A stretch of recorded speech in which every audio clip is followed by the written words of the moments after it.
Ever look in the mirror and complain how black or blonde or brunette or red your hair is? Ever looked at your hair and think to yourself, geez, my hair is so colourful. I wonder if there's anything I can do to make my hair white? Well, with our latest product, Wuzhishu's White is Right hair bleach, you can get guaranteed results in 1 day. That's right, in just 1 day, all your hair will become white thanks to Wuzhishu's White is Right hair bleach. Kill those melanin cells right now and buy Wuzhishu's White is Right hair bleach. G'day everyone, I'm your host Stephen and welcome to another episode of the Bamboo History Podcast. For those of you who don't know what the Bamboo History Podcast is, it's a podcast about Chinese and East Asian history. If this content is up your alley, please subscribe to my podcast right now, follow my Instagram at Bamboo History Podcast, and visit our website www.bamboohistorypodcast.com. Today's episode will be a story on how a man overcame all odds and managed to transform his entire physical appearance within a day to evade capture by his enemies. And he did so without doing any plastic surgery. Today's story will be about a famous ancient Chinese man named Wu Zishu. Alright, let's just get straight into it.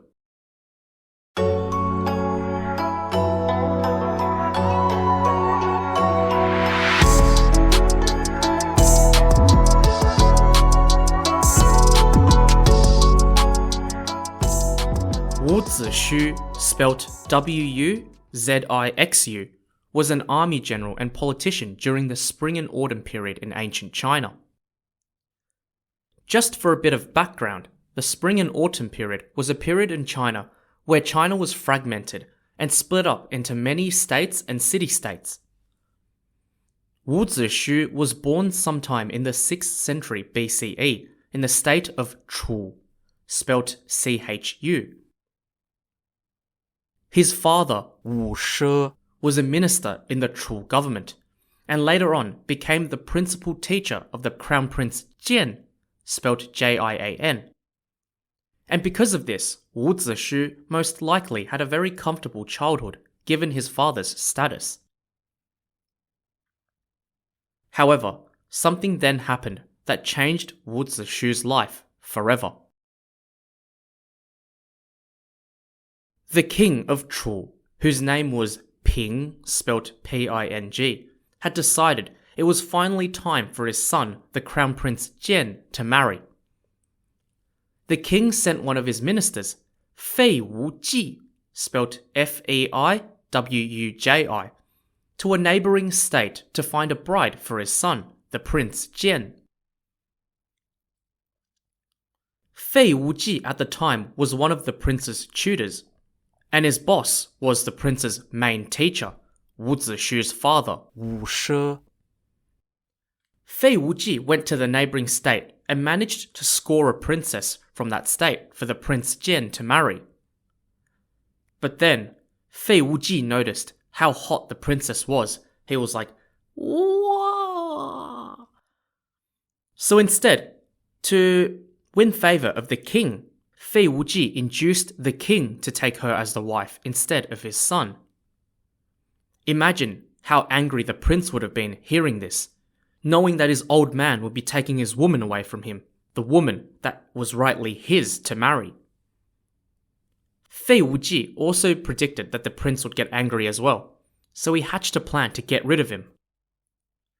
Fei Wuji told the king that the prince was plotting revenge against the king for stealing his girl by scheming with Wu Shi to start a rebellion. Why did Fei Wuji frame Wu Shi? You see, Fei Wuji and Wu Shi did not work well together, and Fei Wuji wanted to get rid of his boss and rise up the ranks in government. The king believed Fei Wuji's words and arrested Wu Shi, who did nothing wrong by the way, and then executed him and his son Wu Shang.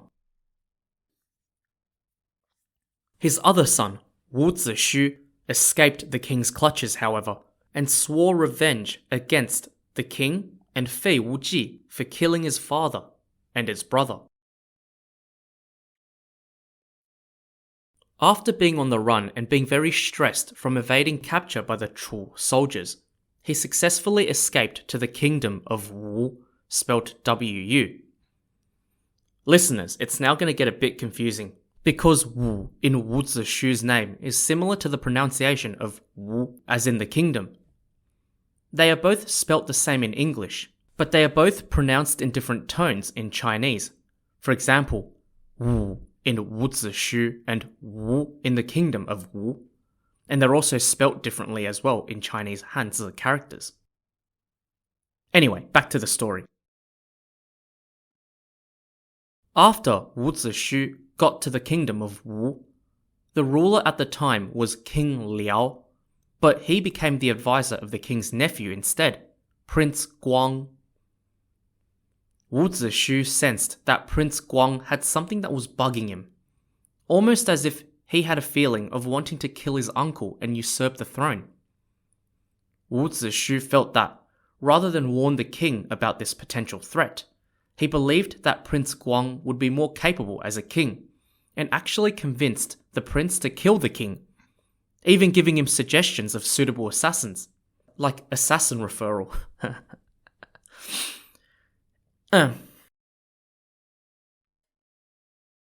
In the year 515 BCE, an assassin, endorsed and recommended by Wu Zishu, assassinated King Liao, and Prince Guang took the throne, becoming known as the famous King He Lu of Wu, He Lu spelled H-E-L-U. When King He Lu became the king, he was grateful to Wu Zishu for helping him get the throne, and they developed a very close relationship, Wu Zishu becoming his key advisor. So when King He Lu asked Wu Zishu, "I want to expand my kingdom now, and I want to attack the neighbouring states. Which neighbouring state shall we attack?" And you know what Wu Zishu said? What do you think? Of course, Wu Zishu said, "We need to attack the state of Chu." King He Lu was like, "Yes, 正合我意. That's what I thought as well." You see, King He Lu also wanted to attack Chu, but Wu Zishu was even more eager to do so, because he was motivated by his desire to get revenge. Wu Zishu assisted the King He Lu greatly in the building of a powerful army that was able to challenge Chu, because Chu was one of the biggest and most powerful states during the Spring and Autumn period. In the year 506 BCE, the Wu, now ready, attacked the Chu and defeated Chu decisively. When the Wu army entered the Chu capital city, Wu Zishu came along as well to exact his revenge. But there was a small issue. The two guys that he wanted to seek revenge on, Fei Wuji and the King Ping of Chu, had actually both died by this stage. Fei Wuji had been executed by the new king of Chu earlier on, and the King Ping of Chu had also passed away. So the problem for Wu Zishu is they weren't even alive for him to kill. But that didn't stop him from taking revenge another way. What did he do? Well, the historian Sima Qian recorded that when Wu Zishu arrived at the Chu capital, he did, and I quote from Sima Qian, 决楚平王墓，出其师，鞭之300，然后矣. In English, this means, he dug King Ping's grave, took out the dead king's corpse, and then gave the corpse 300 lashes to exact his revenge. So, whilst he didn't get to personally kill the King Ping of Chu, he did get some closure by whipping the hell out of his corpse. The fact that he dug out his corpse and whipped him 300 times show you how much Wu Zishu hated the King Ping of Chu. I mean, he literally killed his father and brother, and they did nothing wrong. Like, I would be really mad like Wu Zishu as well. In Wu Zishu's point of view, getting revenge this way was in a sense closure for him. But alas, he also met his end soon after as well. In the year 496 BCE, the Wu engaged in war with the neighbouring state of Yue, spelt Yue, and King Helu was mortally wounded in battle. When he died, his son Fu Chai ascended the throne. And 2 years later, he got revenge for his father by defeating the Yue and capturing the Yue king, King Goujian. Wu Zishu advised Fu Chai to strike while the iron was hot and conquer the state of Yue, because he saw that the Yue were the greatest threat to the kingdom of Wu. And if you tuned into episode 16 of my podcast, I've already talked about the kingdom of Yue and how their king, Goujian, whilst being captured by the Wu, still spent all of his years in prison plotting his revenge against the kingdom of Wu. So Wu Zishu, he sensed that. He saw the king Goujian in prison, and he saw the state of Yue still expanding in power, and he was like, they're still a threat. We got to get rid of this country as soon as possible. So he advised Fu Chai, but Fu Chai didn't listen to him. Instead, he decided to broker peace with the Yue, listening to the advice of another minister named Bo Pi, spelt Bopi. 5 years later, King Fu Chai decided to attack the kingdom of Qi. And Wu Zishu advised him again and said, don't attack Qi, they're weak. Attack Yue, they're the growing power. They will threaten us later on. King Fu Chai was frustrated and he was annoyed. He didn't listen. He's like, mate, stop telling me what to do. I'm not going to listen to you. And Fu Chai backed his own judgment, attacked Qi, and won. By winning, that actually boosted his ego even more, because he was basically saying, see, I was right. And that, as a result, distanced him from Wu Zishu even further. 4 years after the first win against Qi, Fu Chai wanted to attack them again. And this time, Wu Zishu again told him not to. The king was very mad now. He's like, Wu Zishu, mate, do you hate me or something? You bloody hate me? Every time I make a bloody decision, you're always saying no. Like, for goodness sake, just say yes. Just agree with me for once. So by now, the relation between Wu Zishu and King Fu Chai was very rocky.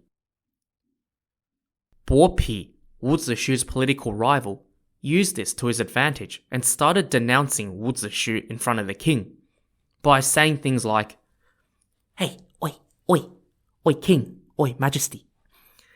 Wu Zishu, he's obviously trying to sabotage our country by going against you. And he seems envious because you don't trust him as much as your old man trusted him. I think he's up to no good.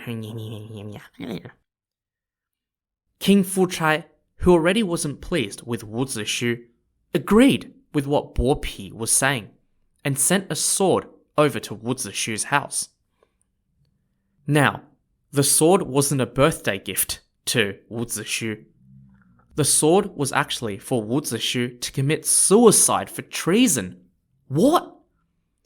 Treason? Wu Zishu did so much for this country of Wu. He did so much and he's not even from this country. And Fu Chai had no consideration of all this, none of this stuff that he'd done before, and just sent him a sword over for him to commit suicide, just because he didn't agree with him in a few decisions. Wu Zishu sighed, and he asked the people to take his eyes out after his death and put them on top of the city gates so he could see the Yue defeat the Wu and validate his prediction. And then he killed himself. So, in the year 484 BCE, Wu Zishu committed suicide under orders of King Fu Chai. 10 years after his death, his prediction came true. The imprisoned King Goujian had been released, and then he led the state of Yue and invaded Wu and took over the country of Wu, putting an end to it for good. So, if King Fu Chai had listened to Wu Zishu earlier on and completely wiped out Yue, then none of this would have happened. It's almost similar to the previous episode with Guanghe Gun, as if Wu Zishu lay in his grave seeing all of this happen and said, I told you so. So yeah, that wraps up the life of Wu Zishu. But you're all probably still curious, right? What was that whole alteration of his physical appearance thing? Why was I saying all that random stuff about, Wu Zishu's why his right hair bleach? Well, many parts of his life have been exaggerated. The most famous story is perhaps how his hair turned white in a day. It was said that when Wu Zishu was escaping the state of Chu, he was on the run and he was a wanted man. He had a bounty on his head and he was always trying to evade capture by the Chu soldiers who were pursuing him. When he finally made it to a place called Zhaoguan, which was the last checkpoint before the border between the states of Chu and Wu, a doctor recognized him and hid him inside his home. During the week that he was hiding in this doctor's home, Wu Zishu was so worried that he would be caught by the Chu soldiers, and that stress piled on him so much that overnight, all of his hair turned white, and his appearance completely changed. He aged so much in that night due to stress that he went from a young man to an old man, just like that. And because he turned from a young person to an old person, when he walked outside, the soldiers didn't even recognize him. The soldiers, they had a piece of paper, probably had a little sketch of him going, oh, alright, so we are looking for a young 20-something-year-old male. This guy. Male. Oh, who's that walking around? That guy looks a bit shady. Oh, he's just an old bloke, just an old fella. It's not who we're looking for. Let's go. And yeah, they just let him pass because of that. There's also an alternative version as well, and that's recorded by the historian Sima Qian. It was said that when Wu Zishu arrived in Zhaoguan, the last checkpoint, the Chu soldiers were almost onto him. He ran to a river and found a boat and jumped on it, and he asked the fisherman to take him to the other side of the river and to the neighbouring state of Wu, offering his sword to him as a reward. But the fisherman refused, saying that he will help Wu Zishu unconditionally.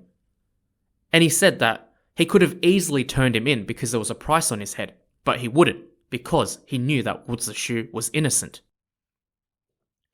Wu Zishu was so grateful that he took the boat ride and successfully escaped. I personally like the white hair story better. What do you think? Wu Zishu is viewed in modern times as a figure of loyalty. First, loyalty to his family, and then loyalty to the king of Wu. In eastern China, in Zhejiang province, Wu Zishu is worshipped as a god named Tao Shen, translated to English as God of Waves. Nowadays as well, during the Duanwu Jie, or the Dragon Boat Festival, which is celebrated on the 5th day of the 5th lunar month, it's usually celebrated in memory of a famous ancient Chinese poet named Qu Yuan. But in eastern China, some actually celebrate this festival in honor of Wu Zishu rather than Qu Yuan.